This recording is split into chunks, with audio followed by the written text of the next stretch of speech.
Well, hi everyone. I'm Mr. Womer, and this is my wife, I'm Mrs. Womer. and we'll co-teach your 5th grade Spark class this year. In case you don't know, it's a pretty large class. There's actually 16 of you in our class this year. Wow. So we want to tell you a little bit about ourselves. I'm a retired Navy test pilot. This is the airplane that I flew when I was in the Navy. It's the F-14 Tomcat. And I've taught faith formation at Pybus Air for 27 years. And 5th grade is my favorite class because in 5th grade we talk about the Bible. All right, I know you like that. Well, we both like it. So I'm a substitute school teacher now. I've taught all the way from kindergarten up through high school. And just a little bit about our family. Mr. Womer and I have 5 children and 2 foster children. Now, 6 of our children are living on their own, and 1 is still in college. And we also have 5 grandchildren. The youngest one's 2, just a little guy, and the oldest, we have actually 2 7-year-old grandchildren. Right. And we have a blast when we get to play with our grandkids. But right now we want to talk a little bit about what we're going to be, the theme will be this year, and that will be the Bible. Now that might sound kind of boring to you, but we think you'll be surprised to discover how interesting and important the Bible can be. Speaking of the Bible, Mrs. Womer, can you introduce our special friend to the class? Yes, I don't know where he is right now. I'm going to have to go find him, but I'll be right back. Okay, while you're doing that, I'm going to talk to them about the bean jar. Great.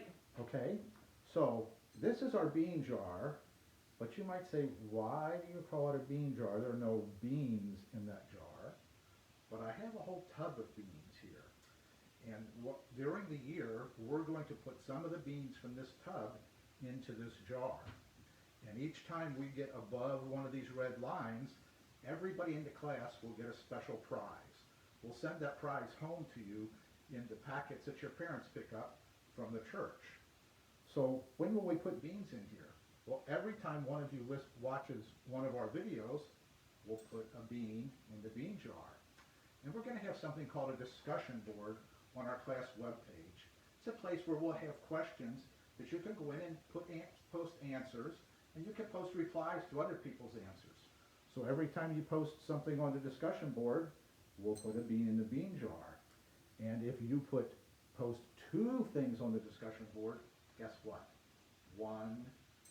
2 beans in the bean jar. Then we have one last thing. We're going to have something called lesson questions at the end of each lesson that we want you to try to fill out and answer. Every time you complete an answer to one of our lesson questions, we'll put a bean in the bean jar.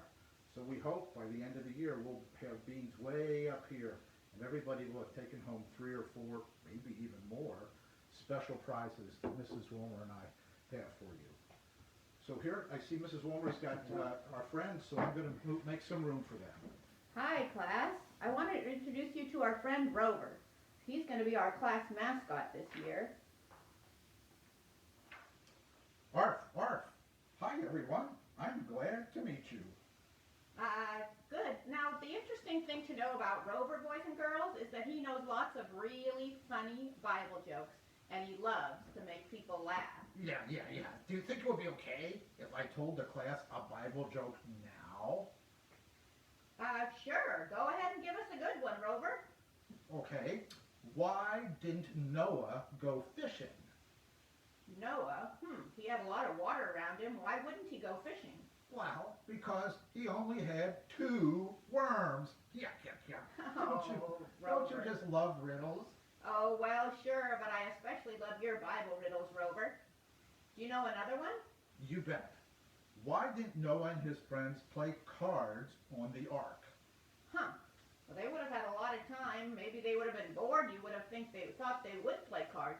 Why didn't Noah and his friends play cards on the ark? Because Noah was standing on the deck. Oh, Rover, standing on the deck. That's right. That's like a deck of cards or the deck of a boat. That's a good one. Thanks for making us smile, Rover. Will you come back and tell us more jokes next week? I'd be tickled to come back and tickle your funny bone. Oh, Rover, you better leave before you fall completely flat. Thanks for spending a little time with us. We'll see you soon. Mr. Womer? Rover had to leave, so it's just going to be you and me again. Okay, that sounds good. He looks to me like he got our class off to a really good start. I have one more thing to explain to the class before we have our opening prayer, and that is talk about birthdays. Oh, birthdays. I love birthdays. Because everybody has a birthday, and the way we're going to celebrate birthdays is on the class day closest to your birthday. We're all going to sing happy birthday to you, and then we're going to send a special prize home to you in the packet that your parents pick up at the church. So the prize will be a little bit delayed because we only pick the packets up once each month, but you'll get a prize on your birthday. Well, that's really cool, but what if someone in our class has a birthday that's not when we have class, like, say, during the summer or something? Oh, well, we have a plan for that. Oh. We're going to celebrate their half birthday. For example, if your birthday was July 15th, then we're going to celebrate your birthday in our class 6 months later on your half birthday, which would be January the 15th. Whoa, that's pretty cool.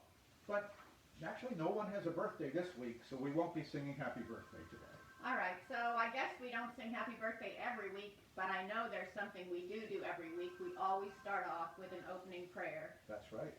So today we're going to pray the Lord's Prayer. It's also sometimes called the Our Father prayer, and it's a kind of prayer called a rote prayer. R-O-T-E, rote prayer. A rote prayer is a prayer in which you say the same words every time. You might already know this prayer by heart since we say it together every week at Mass. So please pray along with us out loud. Now, I know you're sitting at home by yourself. It might feel kind of funny saying the Our Father out loud at home, but remember, by joining your voice with ours, we become a community together. We always start our prayers by making the sign of the cross, so do that with us. In the name of the Father, and of the Son, and of the Holy. Be sure you reach across your body to your left shoulder. Spirit. Amen. Let's pray with us. Our Father, who art in heaven, hallowed be thy name. Thy kingdom come, thy will be done, on earth as it is in heaven. Give us this day our daily bread, and forgive us our trespasses, as we forgive those who trespass against us. And lead us not into temptation, but deliver us from evil. Amen. Now, we want to talk with you for a few minutes about the Bible, but I have something I want to show you. What do you think this is? Well, it kind of looks like a drawing to me. That's right, but it's a special kind of drawing called a blueprint. The blueprint, there's nothing blue on it. Well, many years ago, these used to be drawn on blue paper, but with modern copiers, you can do it on white paper now, but everybody still calls it a blueprint. A blueprint is a plan of how to build something new.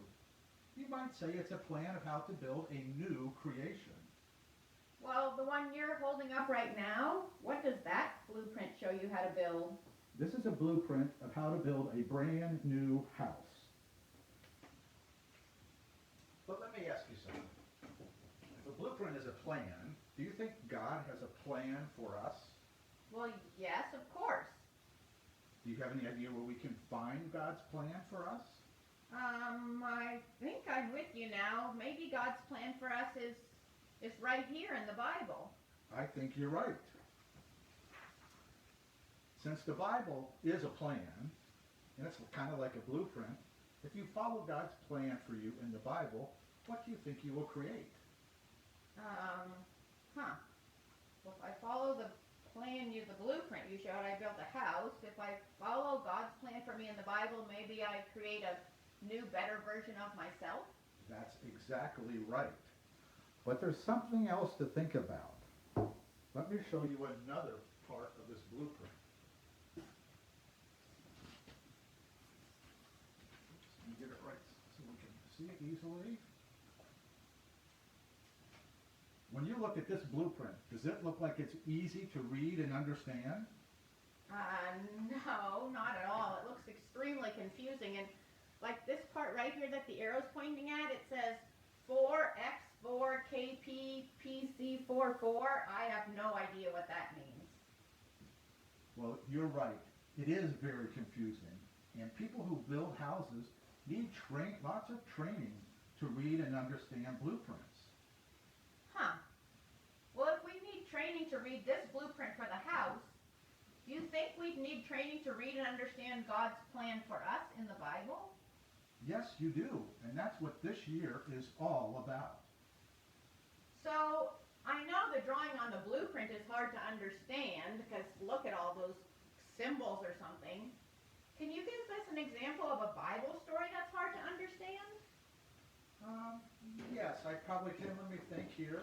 Well, do you remember the story of Jonah, who was eaten by a large fish and lived inside its belly for 3 days and 3 nights? I have heard that story and I thought it was a little strange. I never could understand how a person could stay alive for 3 days in the belly of a large fish. I mean, the person couldn't breathe, and wouldn't the fish digest him? Well, you're not alone. Lots of people think that's very confusing. And later this year, we're going to talk about what that story really means to us. Well, that's cool. I can't wait. Okay, so we're coming to the end of our lesson. And we have 2 reminders for you at home before we say goodbye. So remember, each week you'll be responding to a question and replying to your classmates on our class discussion board. The discussion board is going to be on our class website. And each week you'll also be answering lesson questions, which can also be found on our class website. Your parents can help you find the discussion board and the lesson questions when you look for them this week. So that's it for today. Have fun with the discussion board and the lesson questions, and remember, help us fill up our bean jar. See you next week.